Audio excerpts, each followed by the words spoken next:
Let's go on an adventure, shall we? To the beautiful Micronesian island in the Pacific Ocean.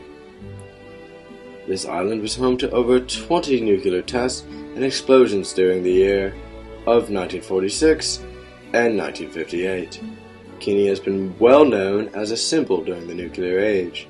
The first Westerner to see the atoll in the mid-1820s was the German navigator and explorer Otto von Kotzebue, who named the atoll Ichthys Atoll after the Russian scientist Johann Friedrich von Ichthys. The atoll, however, has always been called Bikini by the native Marshall Islanders, from the Marshallese peak, meaning surface, and ni, meaning coconut. The name was popularized in the United States by not only nuclear bomb tests, but because of the bikini swimwear that was also named after the island in 1946. The two-piece swimsuit was introduced within days of the first nuclear test on the atoll, when the name of the island was on the news. Introduced just weeks after the one-piece, Atom was widely advertised as the smallest bathing suit in the world. It was said that Bikini split the Atom. Ha ha ha. Oh, how history can be so humorous. Human beings have inhabited the atoll for at least 2,000 years. Bikini was only visited by a dozen or so ships before the establishment of the German colony of the Marshall Islands in 1885. Along with the rest of the Marshalls, Bikini was captured by the Imperial Japanese Navy in 1914 during World War I, and was mandated to the Empire of Japan by the League of Nations in 1920. The Japanese administered the island under the South Pacific Mandate, but mostly left local affairs in the hands of traditional leaders until the start of World War II. Following World War II, however, it became under the control of the United States as part of the Trust Territory of the Pacific Islands. What did we do with it? We proceeded to blow shit up on it. Starting with Operation Crossroads in 1946, after the inhabitants were relocated to Rongerik, 23 nuclear devices were detonated on the atoll. The U.S. Navy declared Bikini Lagoon a ship graveyard after World War II, so, naturally, what we decided to use as test subjects were World War II battleships. Here, we see a few battleships surrounding the mushroom cloud at Operation Crossroads.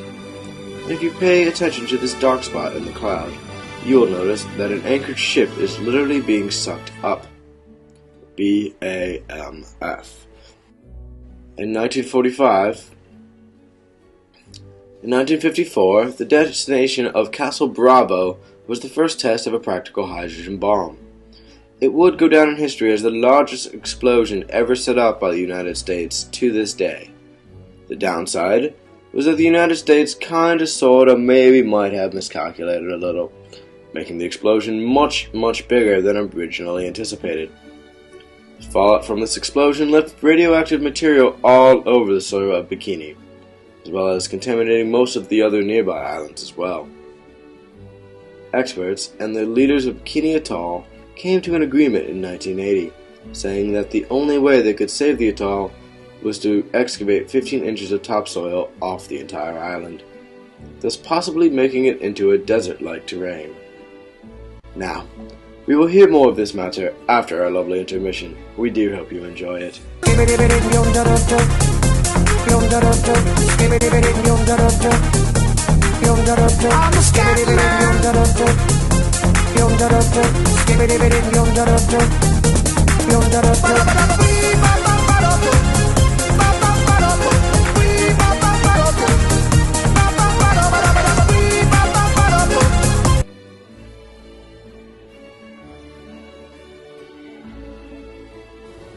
Well now, wasn't that a very refreshing intermission?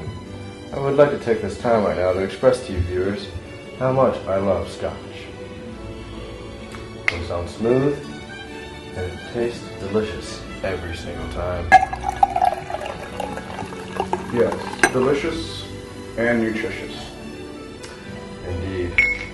Now, with that intermission over, let's move on to our next segment. Jackson?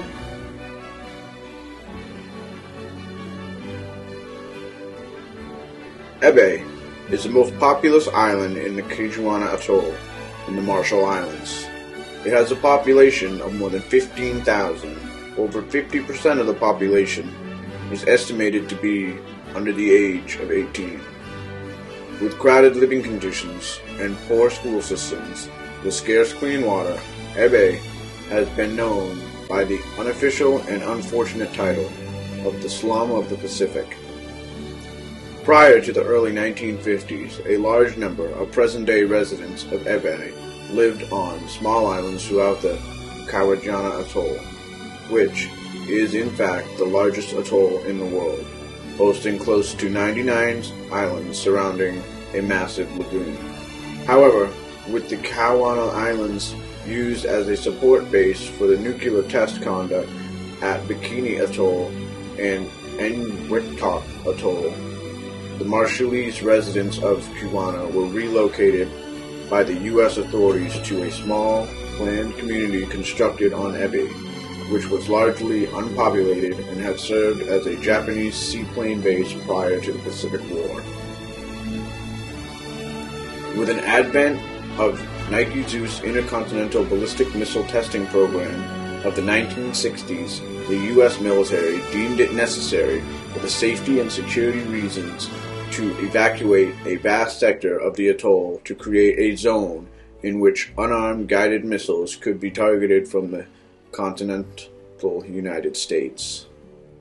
For this reason, whole communities of the Kwajalein Atoll Marshallese residents were relocated from the mid-atoll corridor to Ebeye and were provided with housing and incentive of work at the base on the Kwajalein test site.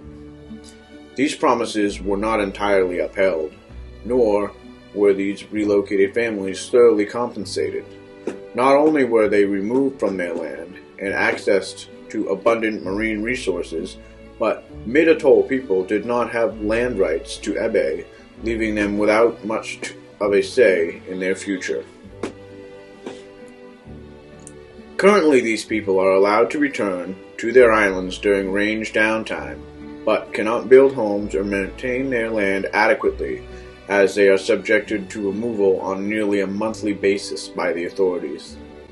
Subsequent population growth by the migration from outlying rural atolls and the islands throughout the Marshalls created a major housing shortage and a problem with resources throughout the following decades.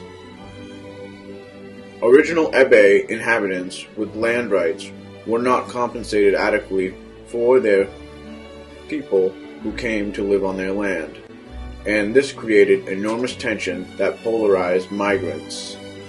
These tensions continue to persist today and are part of the basis for many Kwajalein Atoll landowners' disputes about the land use agreement between the United States and the Republic of the United Marshall Islands government in Kwajalein. Some of the residents of Ebeye are refugees or descendants of the refugees from the effects of the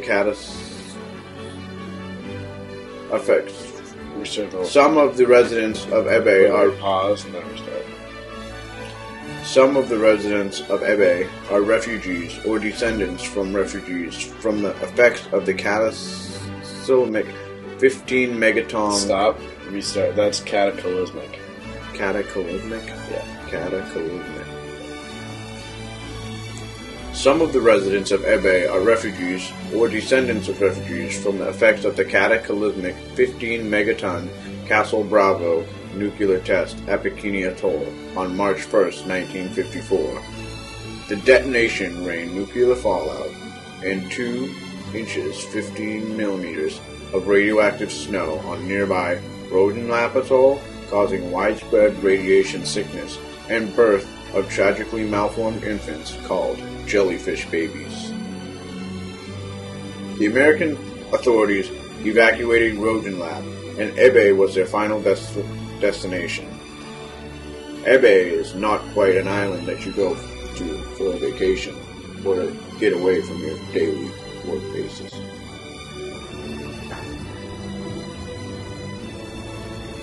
Oh, and we're back. Oh, that was just absolutely riveting about the Ebeye. First, I'd like to thank our providers, providing our scotch. Indeed.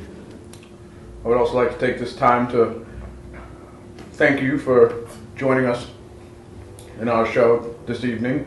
We hope that you were able to take in this information, and we ask that you take a moment and think about it, and then tune in next week where we'll be talking about bears on unicycles. Oh, indeed. I am enormously excited for that one. How about you, Jackson? Oh, I can't wait to see some of the footage. Indeed. Tune in next week. And until then, Stay classy, my friends.